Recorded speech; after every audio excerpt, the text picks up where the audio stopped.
Барлықтарына сәлем. Бүгінгі видео деп бастайды деп ойламаңыздар. Шаршадың, жалықтың. Өмір сүргің келмейді. Жылайсың, бірақ одан ештеңе өзгермейді. Өзгелер түсінбейді. Түсінудің орнына барлығына сені кінәлетеді. Ал сен одан сайын өзіңді жейсің. Жылап ал, жеңілдеп қаласың. Болдың ба? Жабырқататын нәрселер жоқ болып кетпейді.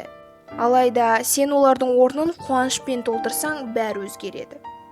Қиыншылықтар да болады, алайда қиын сәтте қасқайып қарсы тұра алатын адамдар көп емес. Сен ерекшесің.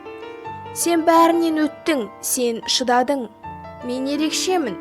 Сен осы екі сөзді күніне кем дегенде бір рет қайталасаң, өзіңе деген сенімділігің арта бастайды. Қателік. Адам қателіктен сабақ алады. Қателіктен алынған сабақ адам мінезін тәрбиелейді. Сен құлаған сәтте мәселе сенің құлағаныңда емес. Мәселе қайта тұра аласың ба, жоқ па сонда.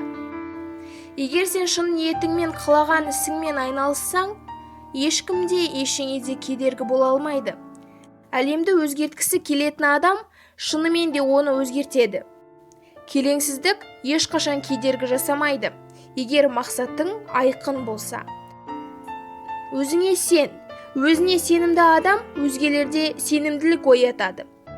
Болашақ саналы сенімді адамдардікі. Мынаны ұмытпа, сен барша әлемді өзгертуге қауқары жететін адамсың. Ал барша әлем сені өзгерте алмайды. Кез келген нәрсені бастау үшін бос әңгіме керек емес. Тек қана әрекет жасау керек. Сенің бүгінің, сенің ертеңіңе көлеңкесін түсірмеуі керек.